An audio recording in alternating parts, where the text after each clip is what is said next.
Mesdames, Messieurs, bonsoir. Frédéric Denry, je suis journaliste et je vais animer ce premier événement particulier sur les sols monté par la coopérative Rhizobium. Rhizobium qui accompagne les agriculteurs, qui a créé un programme de sciences participatives qui s'appelle le Réseau Sol pour accompagner les agriculteurs, les maraîchers, les forestiers, les jardiniers afin de leur permettre d'observer leur sol, la qualité et la santé de leur sol. La coopérative Rhizobium qui a aussi monté un centre de ressources qui s'appelle le Pecnolab, qui propose pour les usagers des sols, pour les agriculteurs notamment, des formations, un kit d'outils d'observation, le kit Sol-Eau, des tutoriels partagés sur le net, une appli de saisie de données, un labo partagé, un wiki comme Wikipédia, on va dire que c'est le Wikipédo, qui organise des masterclass à la fois de terrain suivis d'une conférence que j'ai eu le bonheur d'animer. La dernière, c'était avec Marc-André Sellos du Muséum national d'histoire naturelle de Paris. Et puis, ces événements, ce premier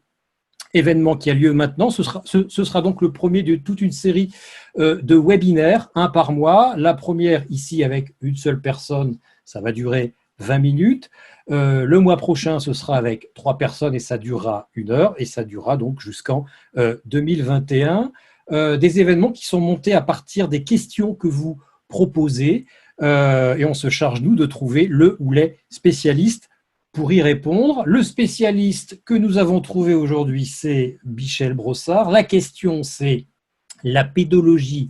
Qu'est-ce que c'est? C'est un cours de sciences naturelles auquel vous allez participer au sein d'une véritable, j'ose le mot, université populaire des sols. Michel Brossard, bonsoir. Bonsoir à tous.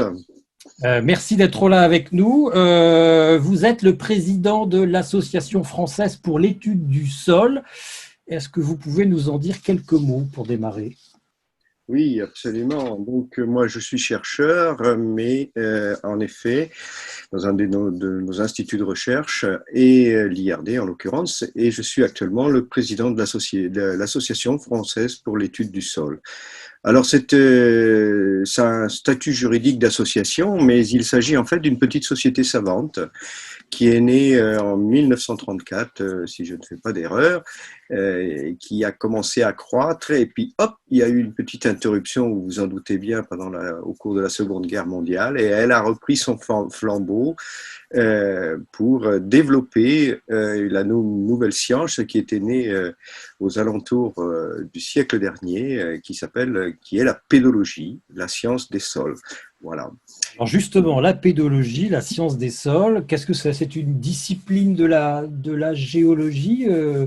Tout le monde, voilà, la pédologie, c'est le genre de mot que tout le monde pense savoir, pense connaître, et en fait, souvent, quand on pose la question, alors c'est quoi? Là, on est tout de suite un peu hésitant. C'est un peu comme la biodiversité. Donc, la pédologie, c'est quoi, Michel Brossard?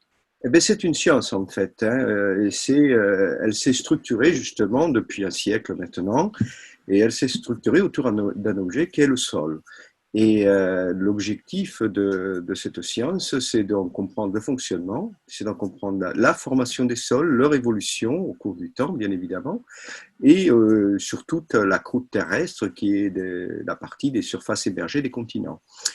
On a même quelques pédologues qui se sont associés lors des travaux de la NASA à s'intéresser au sol martien, au sol lunaire, etc. Donc en fait, le sol est une entité qui est aussi vivante, mais est une entité bien organisée à la surface de la croûte continentale. Et ça va de la surface, c'est-à-dire sur lequel vous traînez vos savates, vos bottes, vos guêtres, etc. à longueur de journée, que parfois on bétonne, et qui se développe jusqu'à la surface, je dirais, jusqu'à ce que vous atteigniez les roches saines. Et on considère qu'on a un sol lorsque toutes les structures rémanentes ou résiduelles qui définissent une roche disparaissent face aux processus qui conduisent à la formation de cette épaisseur de sol qui peut être plus ou moins épaisse selon les continents, les lieux, etc. Et Donc, l'histoire peut avoir... un sol, c'est une dégradation, c'est ça?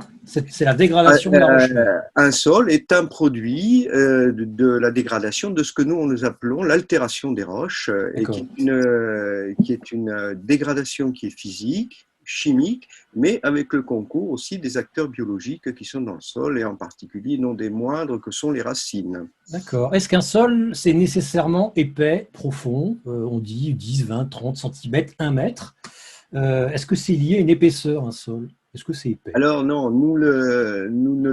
en pédologie, on ne le circoncide pas aux 30 premiers centimètres auxquels on est habitué, par exemple, dans un jardin qui concerne la couche qui contient beaucoup de matière organique, beaucoup de racines et beaucoup d'activités biologiques. En fait, le sol, comme il va jusqu'à la roche saine, il est toujours très, très souvent inféodé aux roches, sauf dans les milieux alluvionnaires où la roche, ce qu'on appelle la roche-mère, va être le sédiment qui s'est déposé là à un moment donné, ou le colluvion, mais il peut être très épais. Alors en effet, vous avez des sols très peu épais dans des milieux particuliers de montagne, ou des milieux désertiques ou semi-désertiques, mais vous avez des sols qui sont extrêmement épais sous les milieux des tropiques humides. Ça peut aller jusqu'à une centaine de mètres, voire plus dans certains cas. Et en moyenne, disons que les sols de nos régions d'Europe de l'Ouest, on considère qu'ils ont entre 1 mètre, 1,50 m d'épaisseur au D'accord. maximum. Et pourtant, moi qui ai fait mes cours de botanique sur les terrils du Nord, on n'avait pas l'impression qu'il y avait un sol. Vous avez un tas de schiste, très chaud, a priori il n'y a rien, c'est très pollué, c'est très vilain pour un écolo, un élève écologue, et pourtant vous avez des bouleaux qui poussent. Mais ils poussent dans quoi? Il y a un sol, il n'y a pas de sol. Est-ce que ça contredit pas ce que vous venez de nous dire, Michel? Absolument pas. Vous avez Bon, un sol en formation à partir d'un déblai de roches qui étaient extraites profondes, de roches qui étaient pas du tout altérées ou relativement peu altérées par des processus purement physico-chimiques, et qui sont remises à la surface. Et donc là, vous avez tous les processus dus à l'hydrolyse en particulier grâce à l'action des pluies. Et donc, le boulot, il va y trouver son compte parce qu'il va trouver un certain nombre de nutriments, et en particulier, il va trouver toute une porosité, oui, parce que c'est un assemblage, c'est un tas, hein, c'est comme imaginer un tas de sable. Ben là, c'est un tas de roches et de débris, et dans ces débris, vous avez différentes tailles de débris, et les racines du bouleau vont trouver, la petite plantule va trouver moyen de survivre dans ça. L'installation de la végétation peut être très rapide sur la formation, lors d'une nouvelle formation géologique. Prenons une formation volcanique récente, on en connaît à travers le monde.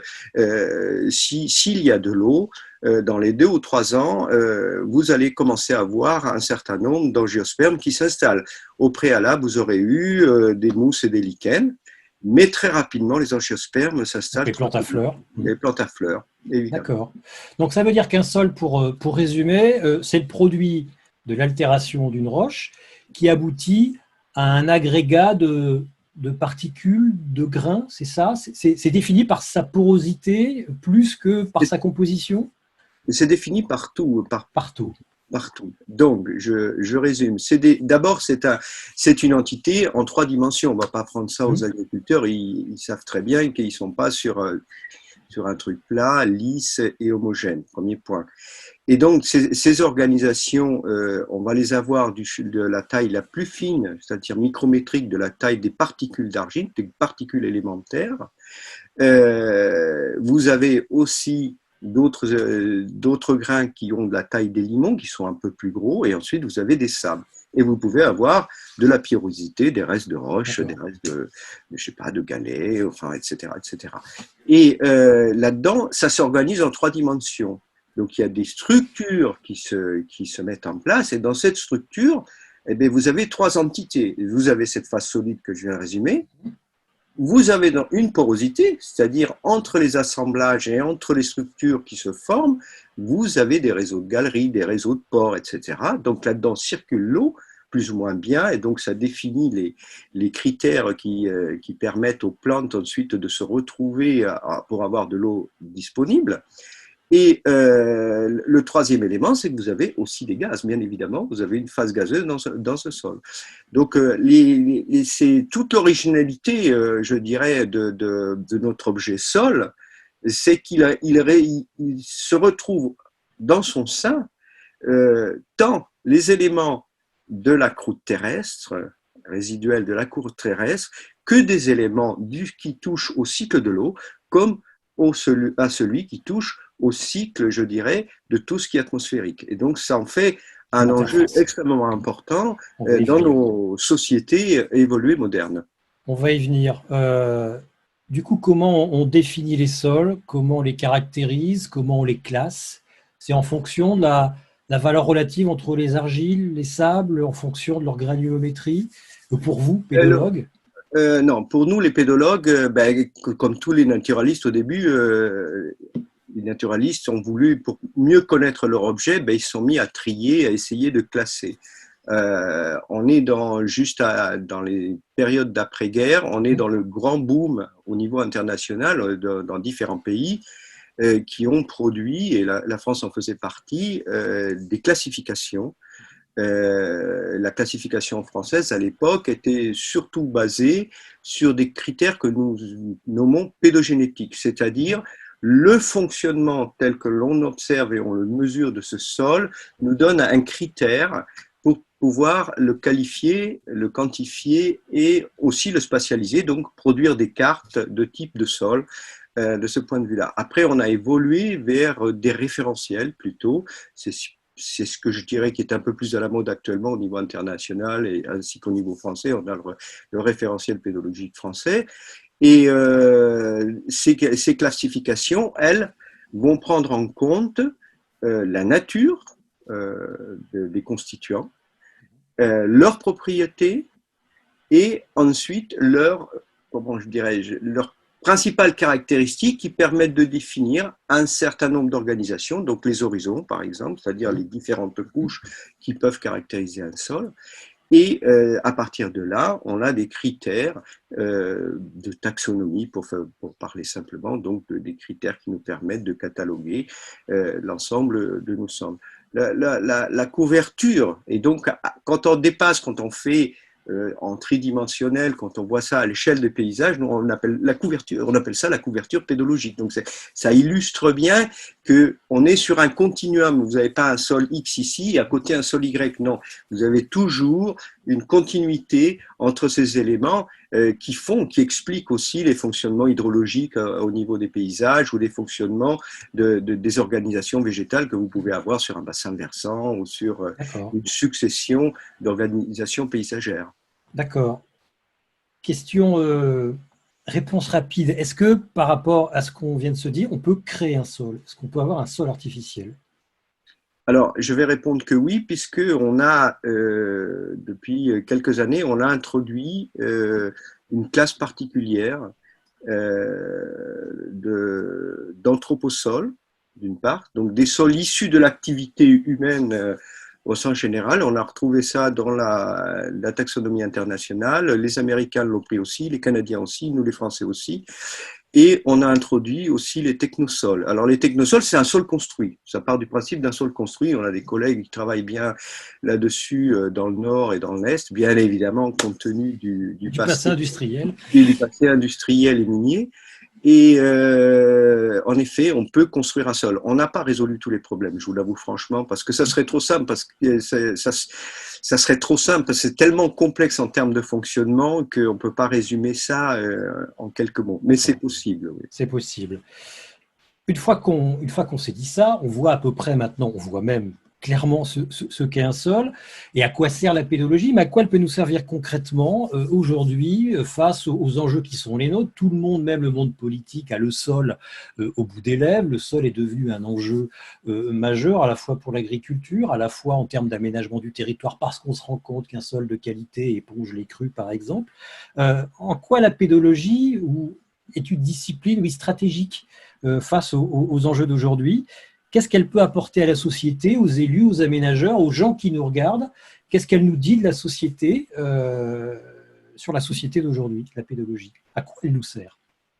Alors, la pédologie, c'est intéressant parce qu'elle nous sert même à comprendre le passé. Moi, je travaille avec d'autres collègues du CNRS, on travaille sur des objets pédologiques qui ont été modifiés par des sociétés anciennes.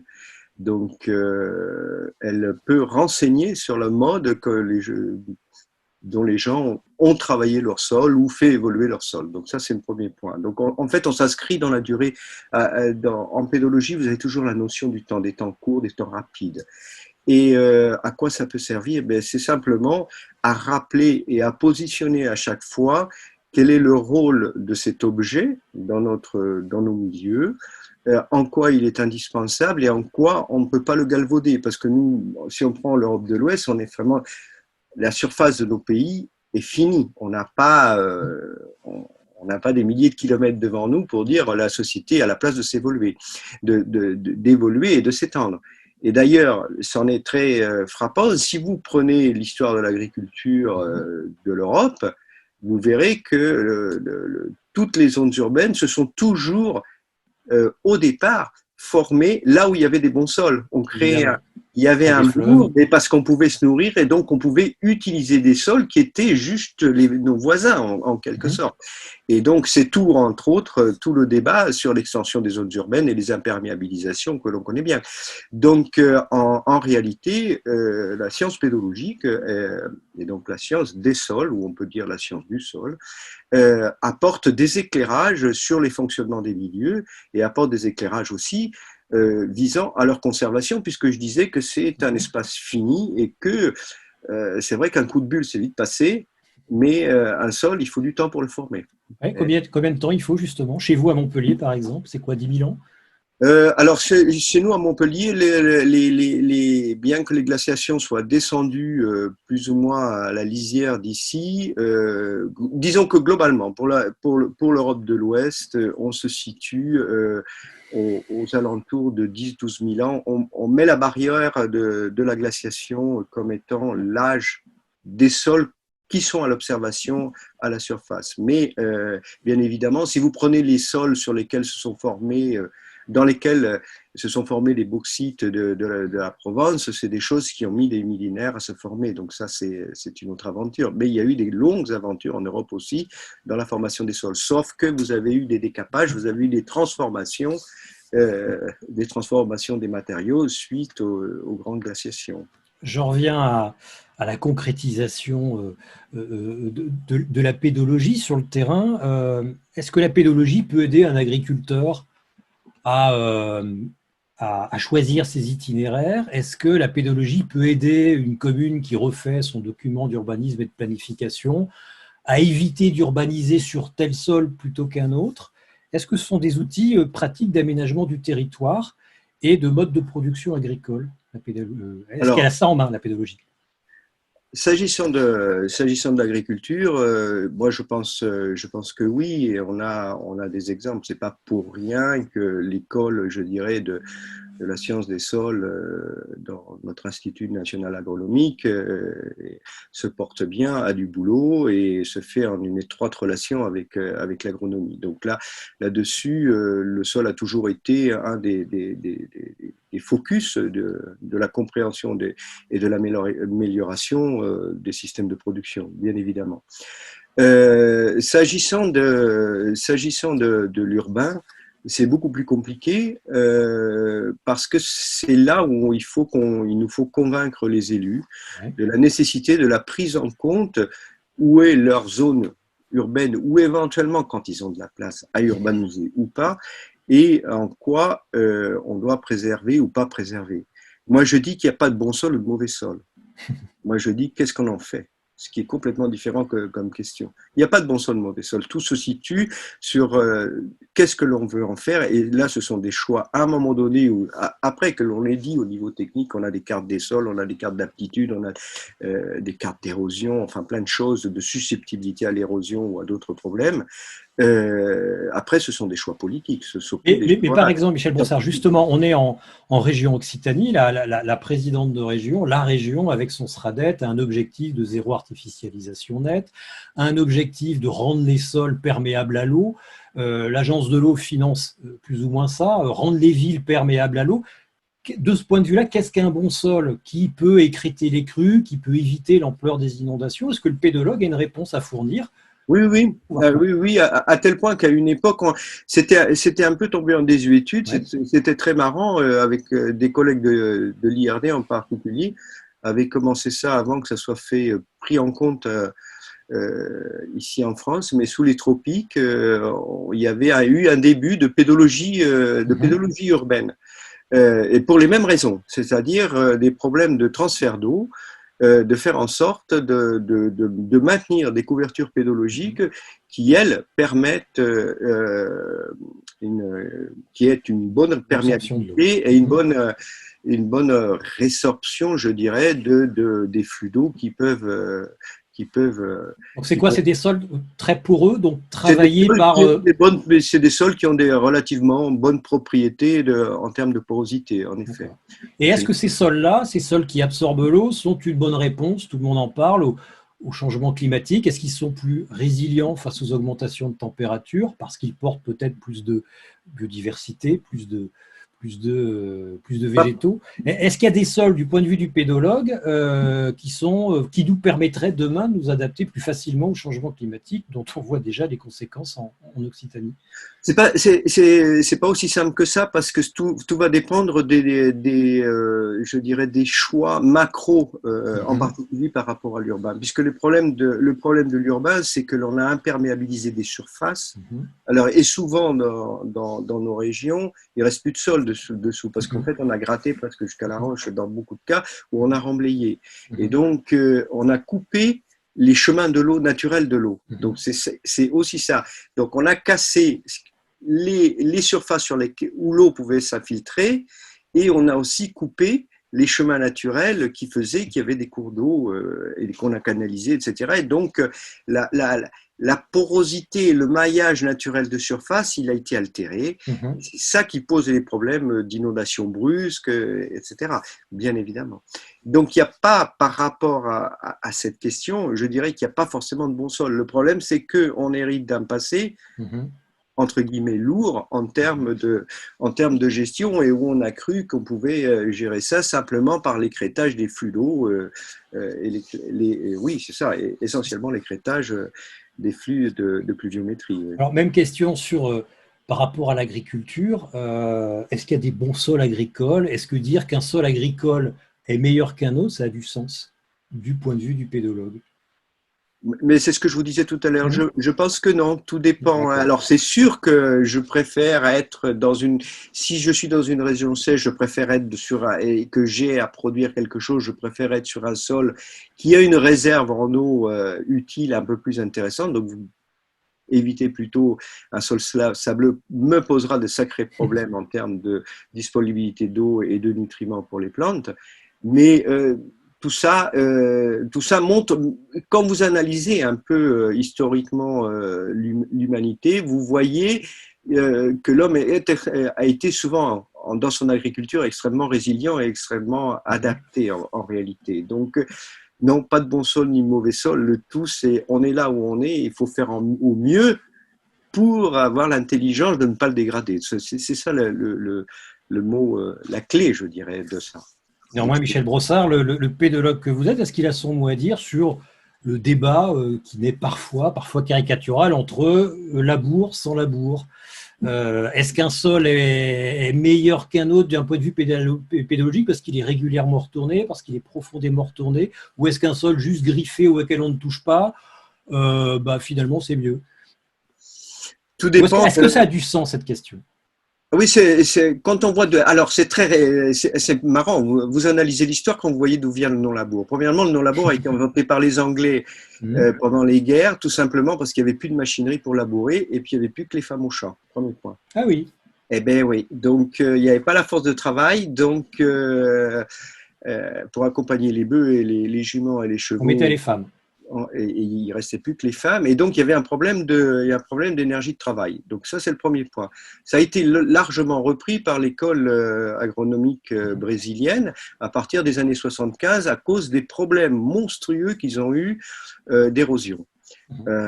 Donc il y a eu un gros travail sur la réduction de l'érosion, de tout type d'érosion, due au ruissellement, l'érosion linéaire, etc., au Brésil. Et il faut dire que le non-labour, ou disons la diminution de l'activité mécanique sur le sol, a été fortement réduite, et c'est né là. Mais pour connaître le Brésil, je peux vous dire qu'il y a autant de non-labour qu'il y a d'agriculteurs. Tout simplement parce que c'est ce que je disais tout à l'heure, chacun s'adapte, c'est une technicité que l'on va introduire, etc.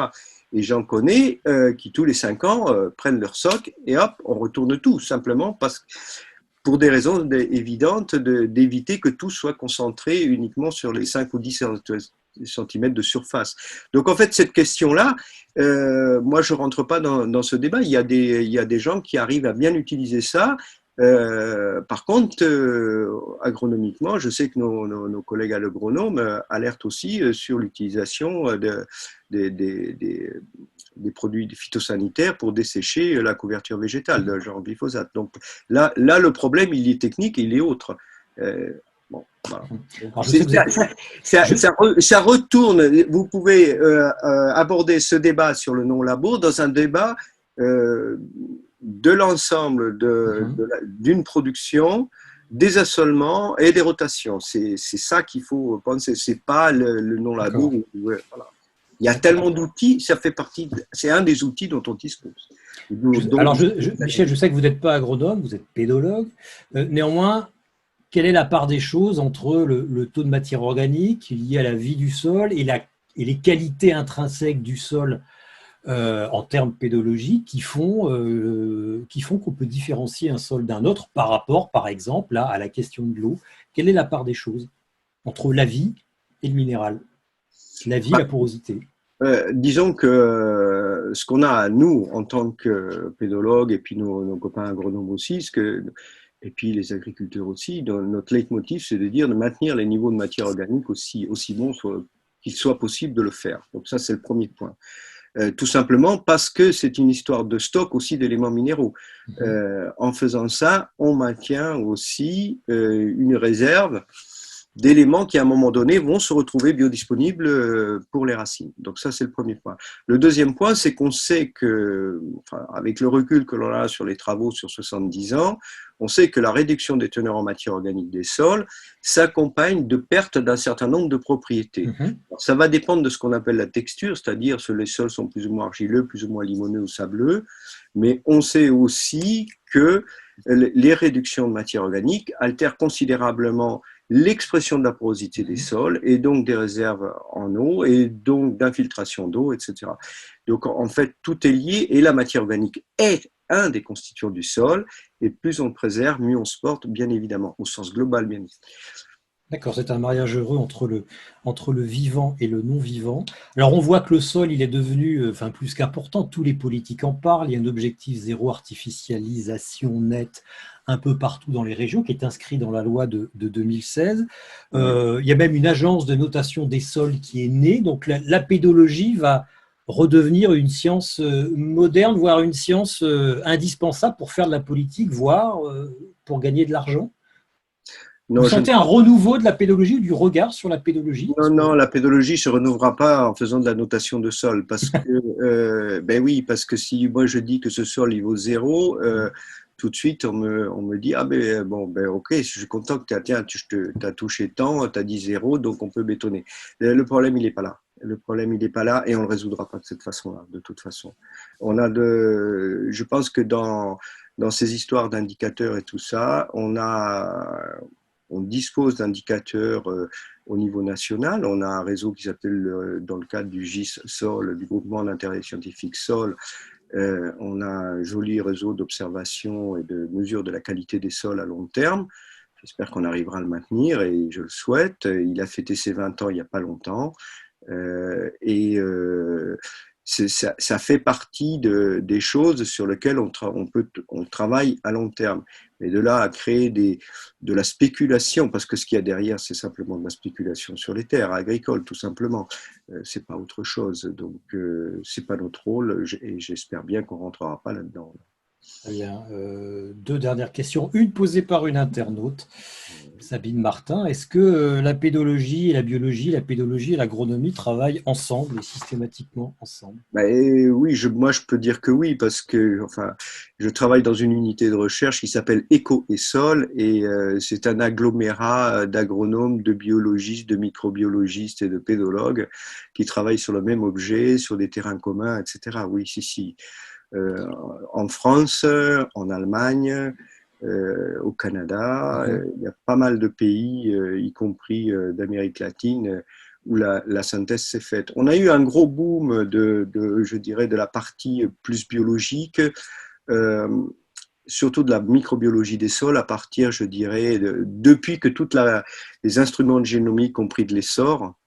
La microbiologie des sols a pris le vent en poupe, parce qu'elle arrive maintenant à tenter de mieux caractériser tout ce bios microbien, et aussi à commencer à s'intéresser de près au rôle de ces micro-organismes dans les fonctions que développe le sol. Donc là, et toutes les interfaces aussi entre les micro-organismes et les racines. Donc là-dessus, c'est tout un champ qui s'est ouvert, mais l'affaire n'est pas nouvelle. L'affaire n'est pas nouvelle. Hein. Vous savez, on a beaucoup d'antibiotiques qui sont issus du sol et qui ont été découverts avant-guerre même.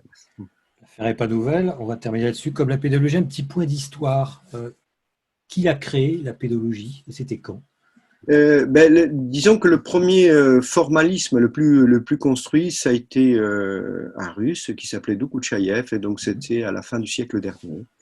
Et qui, alors je ne vais pas dire de bêtises, je ne sais plus s'il était géographe ou géologue, j'ai un trou là, mais il s'est intéressé à l'objet sol, et il a proposé, c'est lui qui a proposé des premières classifications, et la première définition de l'objet sol en tant qu'entité organisée en 3 dimensions dans des espaces, et de voir son évolution au travers je dirais, d'un transect bioclimatique, puisqu'il se baladait du Grand Nord russe vers le sud, donc il voyait les effets du climat sur la formation des sols et comment ils s'organisaient. Donc c'est lui, et donc c'est un peu plus d'un siècle maintenant. Il y a des grands pays de pédologues, de pédologie dans le monde? Alors, oui, les Russes, bien évidemment. L'Europe de l'Ouest, en général, bien évidemment. Le Brésil, vous l'avez dit, peut-être? Alors, plus récemment, le Brésil, évidemment l'Amérique du Nord avec le Canada et les États-Unis. Qui ont connu une véritable disparition des sols dans les années 30, les raisins. Oui, voilà, c'est ça. Si on veut caler un peu les dynamiques, on peut les caler en effet, aux États-Unis, on cale ça à peu près avec les grands problèmes des années 30 autour de quelques bouleversements climatiques qui ont conduit à l'ablation des terres par érosion éolienne. Et c'est là où il y a eu les grandes campagnes d'inventaire des sols et d'études des sols, et la création de leur ministère de l'Agriculture, d'un grand service sur les sols, évidemment. Il n'y a pas eu que les bouleversements climatiques, il y avait aussi sans doute un travail des sols un peu trop, tout simplement. Disons qu'il y avait, disons qu'il y avait une érosion anthropique qui était à l'œuvre, oui, évidemment. Michel Brossard, merci pour ce premier numéro de C'est dans le sol. Mesdames, messieurs, on vous donne rendez-vous pour le second rendez-vous, le 21 juillet, qui sera sur un format long, 1 heure, avec 3 intervenants. On parlera d'agroécologie, d'agroforesterie, d'agriculture de conservation. On en a un peu parlé avec le non-labour. Est-ce que ce sont de nouvelles formes d'agriculture et est-ce qu'elles peuvent discuter ensemble? Les invités avec moi seront Jean-Pierre Sartou de l'INRAE, Fabien Liagre de la SCOP Agrouf et Frédéric Thomas du réseau BASE pour m'aider à leur poser des questions et puis pour proposer de nouveaux sujets pour C'est dans le sol. Allez sur le site de Rhizobium à l'adresse pecnolab@eiwa.fr. Merci d'avoir participé à cette émission, on va l'appeler comme ça. Merci à la coopérative Rhizobium, au Réseau Sol et au Pecnolab. Michel Brossard, vous fûtes parfait. À bientôt. Bonne soirée. Merci. Au revoir.